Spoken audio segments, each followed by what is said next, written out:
Ready for dictation, start.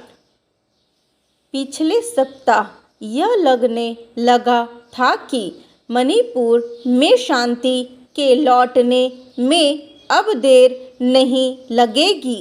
जिस तरह से केंद्रीय गृह मंत्री अमित शाह मणिपुर की राजधानी इम्फाल गए और लगातार 4 दिनों तक वहां रहे, उससे यह साफ हो गया कि केंद्र सरकार अब इस राज्य को पटरी पर लाने में कोई कसर नहीं छोड़ना चाहती है।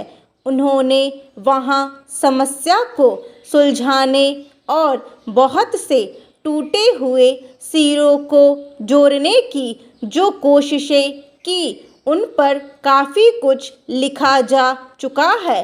इसका असर भी दिखा और कई उग्रवादियों ने अपने हथियार भी डाले। उनके प्रयास यहीं तक सीमित नहीं रहे। राज्य में लगातार खराब हालात को देखते हुए केंद्र सरकार ने वहां संविधान के अनुच्छेद 355 को लागू करने का फैसला किया है। वह भी तब जब प्रदेश में खुद भारतीय जनता पार्टी की सरकार है। अब वहां अर्धसैनिक बलों को सीधे केंद्र तैनात कर सकेगा और ये बल उसके निर्देश पर ही काम करेंगे।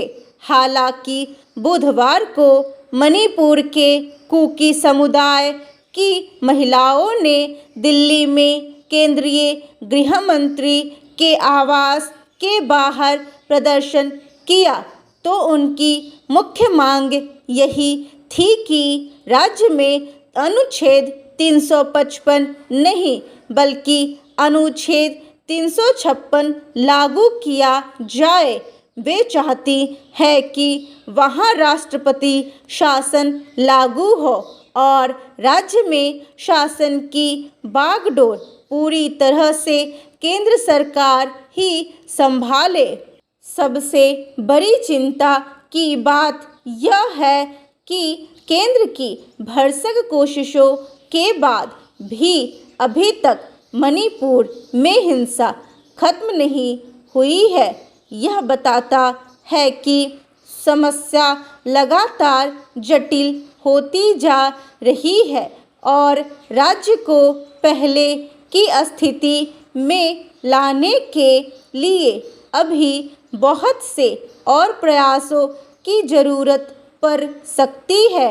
हालात कितने खराब हो चुके हैं, इसे नई घटनाओं से समझा जा सकता है। इम्फाल में एक एम्बुलेंस में उपचार के लिए जा रहे माँ बेटे और एक अन्य रिश्तेदार को 2000 लोगों की भीड़ ने घेर लिया और एम्बुलेंस में आग लगा दी। तीनों की जलकर मृत्यु हो गई। यह घटना सिर्फ यही नहीं बताती कि वहाँ कुछ लोग किस हद तक निर्दयी हो गए हैं, बल्कि यह भी बताती है कि एक तरह का हिंसक पागलपन वहाँ बढ़ता जा रहा है। इसका अंदाज़ा इसी बात से लगाया जा सकता है कि जिस भीड़ ने यह हिंसा की वह मैतेई समुदाय के लोगों की बताई जाती है और जिन्हें जिंदा जला दिया गया वे भी इसी समुदाय के थे। हिंसा का पागलपन भीड़ के सोचने समझने की क्षमता भी छीन लेता है। उधर अर्धसैनिक बलों को भी कठिनाइयों का सामना करना पड़ रहा है। सीमा सुरक्षा बल के एक जवान की गोली लगने से जान चली गई, जबकि असम राइफल्स के 2 जवान घायल हो गए। स्थानीय अखबार लिख रहे हैं कि इस समय इम्फाल से बाहर जाने वाली कोई भी सड़क सुरक्षित नहीं है। मणिपुर में इस समय सबसे ज़रूरी यही है कि दोनों समुदायों के बीच जो अविश्वास का माहौल बना है उसे किसी भी तरह दूर किया जाए। इसमें स्थानीय राजनेताओं से सर्वाधिक उम्मीद की जा सकती है, लेकिन खबरों के अनुसार राज्य के विधायक ही सामुदायिक आधार पर पूरी तरह से बंट गए हैं। जाहिर है इससे केंद्र सरकार की चुनौती और बढ़ गई है।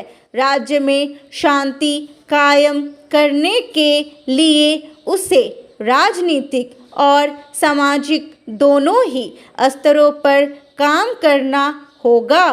प्रशासनिक स्तर पर तो तमाम इंतजाम कर दिए गए हैं, लेकिन ताज़ा घटनाएं बता रही हैं कि इतना ही काफ़ी नहीं है।